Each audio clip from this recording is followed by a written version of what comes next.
guitar lesson. This actually is an important guitar lesson for me. It's probably more than just guitar, but it includes guitar, lol. I was on a walk yesterday, of course, and I like to walk down the street with a beat in my head and snap my fingers and all that. And it just hit me like in a microsecond. I get the breakthrough that the Matter had been trying to tell me. Don't always play on the groove. Go before the groove. And I did that on purpose for the first time in my life. I went before the groove. I went ahead of the beat. But that shows even more emphatically that I know the beat than if I just do the like a metronome. That's easy. But no, you're off the beat and then go back on it. That's when I made that step, I realized I'd gotten the rhythm I needed and the groove I needed in my soul and my heart to play music. People are going to laugh at that maybe and say that sure he is or whatever. But I mean that. I did 2 songs today that I didn't even prep for hardly. I did Wherever the Good Time's Gone by Van Halen. And I did 3 songs actually because I did We're Gonna Groove and I Can't Quit You Baby by Led Zeppelin. And the whole thing about that was just grooving. The song literally says we're gonna groove. And I didn't think that hard. And I knew I had the groove, so it would always find me back. It would always come back to me because I knew it was mine kind of thing, like a birdie. And I was able to have fun and actually be myself because of that groove thing, because of the rhythm thing. I can show I know the beat by going off the beat if I want to. That even more emphatically shows it because it sounds like I'm wrong, but I know I'm not. Screw you. Yes, I am right. And that actually proves the point more than just being on the groove all the time. So if I do it on the beat all the time, I can go like a metronome. But if I can intentionally go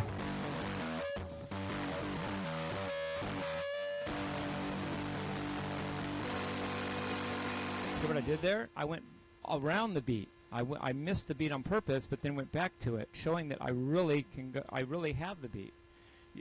Like they say, if you let it go, if it's yours, it comes back to you. If it's really yours, you can let it go and it'll come back. It's like that with rhythm. If you really know the beat, you can go off of it and come back, and that's what I finally got. And I owe the moderator that lesson for teaching me this for like 3 years. He's been getting on me about doing this, and I always like, yeah, whatever. But yeah, I like staying on the beat. And sometimes I would go off the beat on accident, and he'd think I did it on purpose. I don't know. Maybe I would go off once in a while, but I didn't like it. I didn't trust it. I didn't understand it until that magic moment yesterday when I got it. I get what he was saying, you know.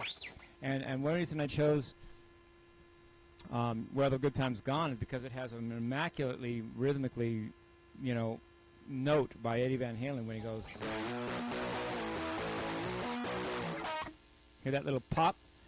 If you don't know where the beat is, you're going to guess around that. It's going to sound more sloppy than that. It won't sound like a pop. It'll sound like a stroke.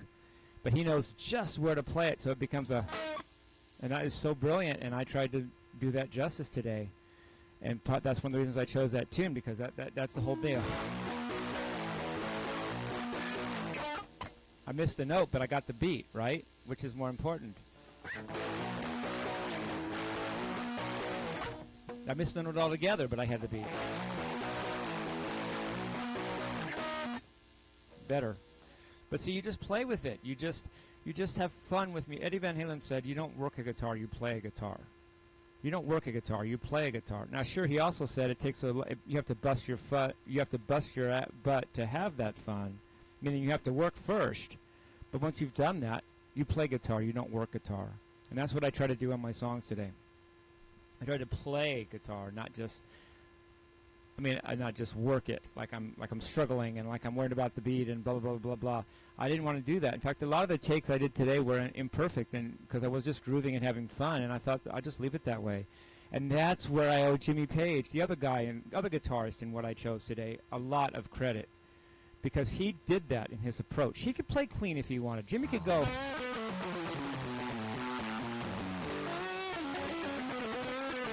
He could do that, but sometimes he thought it sounded better if he went.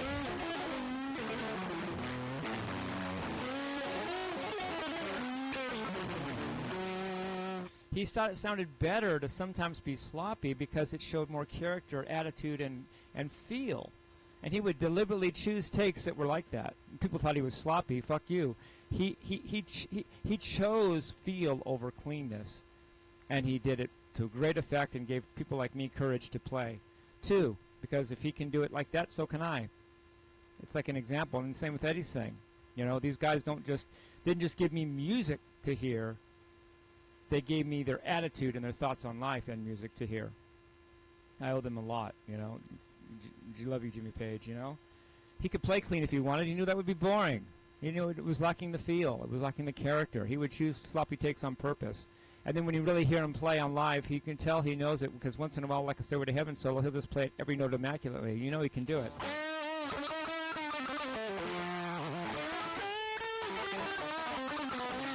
He could play clean all day long, but he didn't. He chose feel over cleanness, and I love him for that. Now, I haven't taught anything yet, have I? I'm just talking about a breakthrough I had. This is supposed to be a lesson, but that's important. No, I got the beat in me, like we got the beat, the Go-Go's. I just got the beat now. You know, and that makes a lot of difference in my attitude, and I think my performance and the way it comes off and the way I deliver it and perform it. You know. Anyway, that's one of 3 things I wanted to talk about in this lesson. The other thing is more guitar than that, but not completely guitar, but it's similar. It's very guitar-ish. I want to talk about downstrokes versus upstrokes. This is important. Don't nod off here. The downstrokes actually have a different sound than upstrokes. A downstroke sounds different than an upstroke. It just sounds different. And I never understood this. Down, it sounds different. Why?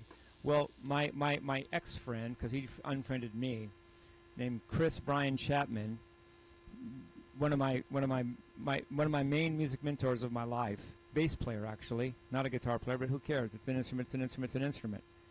He said that downstrokes, the pickups on a guitar actually are magnetic, electromagnetic devices, and they register a downstroke as a positive charge, and they register an upstroke as a negative charge. This is physical. It's electronic. It's theory. It's math. It's all that. And that's why a downstroke sounds different than an upstroke. And that's why alternate picking sounds different than straight one-stroke picking. This is all down. This is all up. This is down, up, down, up. It just sounds different. And the question is, 2 questions, which is faster and which do you like better? And I think it's faster to do alternate picking, and I like the sound of it better. And for all his greatness, Paul Gilbert, I love you because you're born on 11/6/66 and I'm 12/6/66. We're exactly 6 months apart to the day. Your birthday's coming up in a few days. I'm going to register that on my channel. I'm going to mark that day, November 6th. It'll be a month before I turn 59. When you turn 59.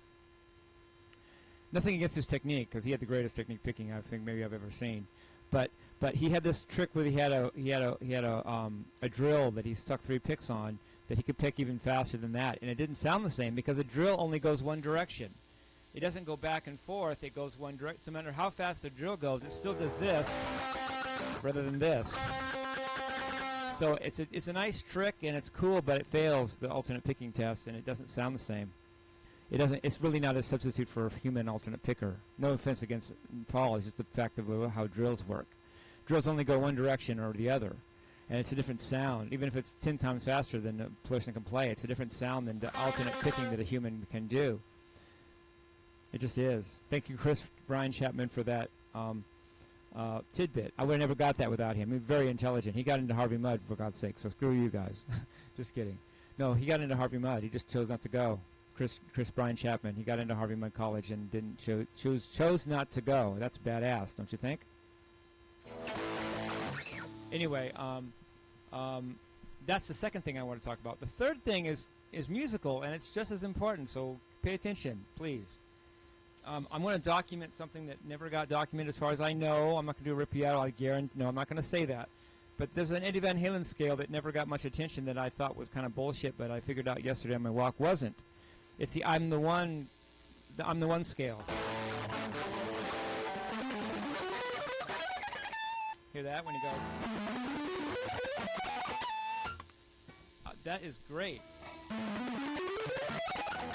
He does it again in the key of E when he's doing the solo.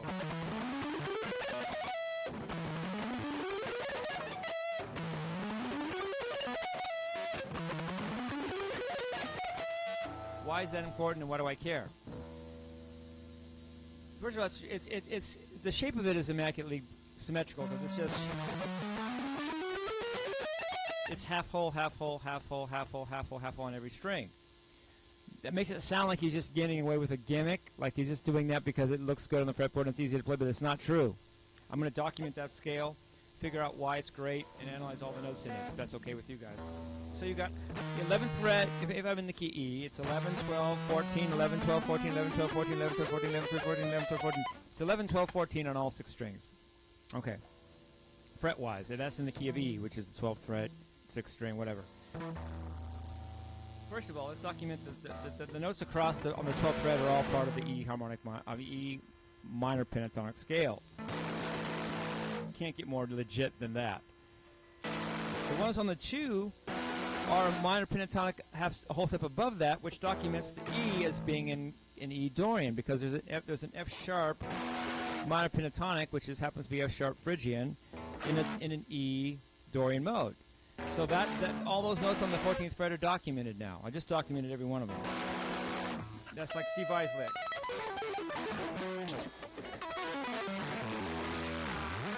It relies on the fact that all this is E Dorian, is E minor pentatonic. All this is F sharp minor pentatonic. That adds to E Dorian. Doing another E minor pentatonic at the top, you can get the lick.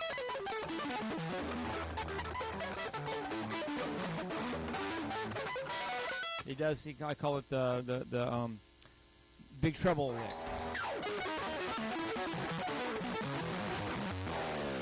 He does that in big treble. Steve Vai does. That's in the key of F sharp Dorian, which is also E major, which is the key. The song is in E major and E Lydian. Perfect. But the questionable notes are on the 11th fret. They all make an E flat minor pentatonic. Whoa, what's going on there? Is that okay? And I thought about every note, and yes, it is okay. Let's figure out why. First of all, if you're in E, you're talking about blues, especially if you're Dorian. You're thinking blues music. So let's say I'm in blues. In E.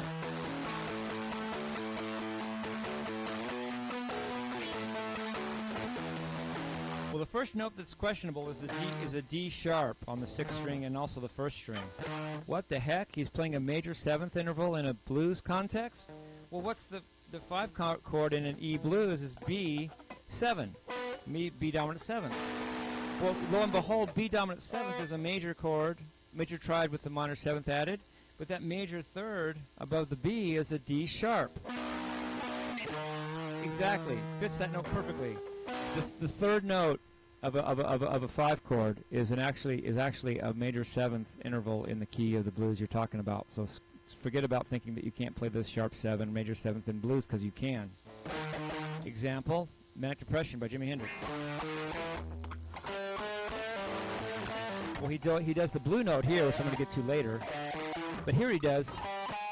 That's a flat 7 to major 7 to root. That major 7th is acceptable because in a blues you have a major 5 chord, and the 3rd of that 5 chord is the major 7th in the key you're in, which makes that note legitimate. Ha, we got it. Another example is Eruption.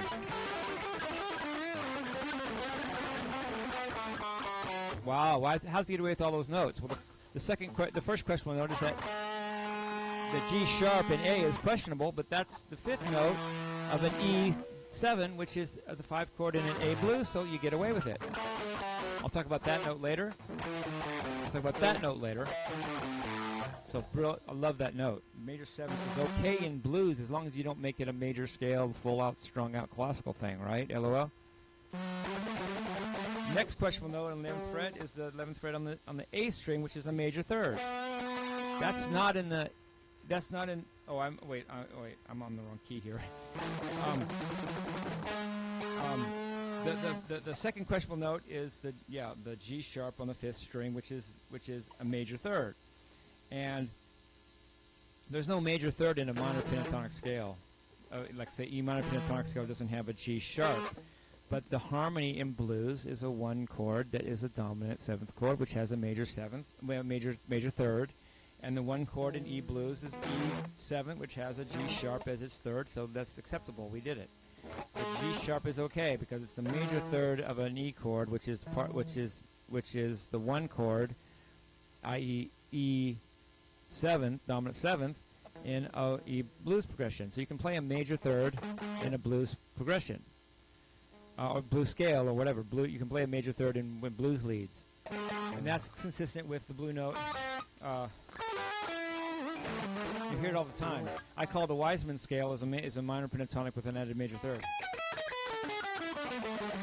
Actually made up that scale, called it after me, Wiseman scale. It's a minor pentatonic with a major third added. The major third is supported by the one harmony, which is on dominant seventh, and blah blah blah, like I said. Now the next note, questionable on the 11th fret, is the C sharp. Well, that's a Dorian note. That's already acceptable because it matches the 14th fret on the second string. It's a Dorian note. It's called a major 6. It's okay. It's in Dorian mode. Fourth questionable note is the F sharp on the 11th fret of the G string. That's also a Dorian note. It's a second note, second degree, and that's already okay because it's on the 14th fret of a high E string, or the low E string as well. From the F sharp minor pentatonic that you get from having the fact that you're in E Dorian. That note's okay. We're almost there. Finally, this note. That's the 11th fret of the second string, and it's a B flat. Where do you get that note from, huh? Well, that's from the blues scale. The E blues scale has a B flat in it, and there's a B flat right there. Before I go on, let me just again iterate why the flat 5 is okay and why they call it a blues note and why blues scale and all that and why that's okay. Well, just like in the E minor pentatonic, you can add a major third. In an E major pentatonic, you can add a minor third.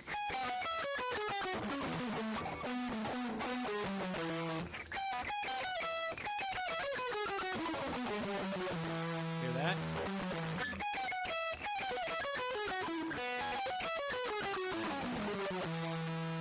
That's simply adding a minor third to an E major pentatonic scale.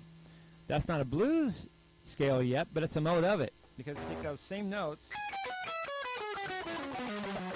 and play them on a C sharp, which is a minor third below. It's a relative minor of that major pentatonic with an added minor third. You get a blues scale on C sharp.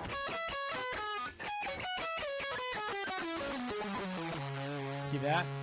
So actually, all it is take a major pentatonic scale, add a minor third, and go a minor third down, play the minor mode of that, and you got a C sharp blues scale out of what started as an E major pentatonic scale with an added flat third, which is a G.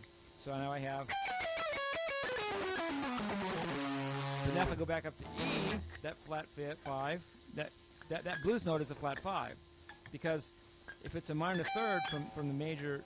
From E, it's a flat 5 from C sharp. So that flat 5 is once again justified in the key of E blues because you can go.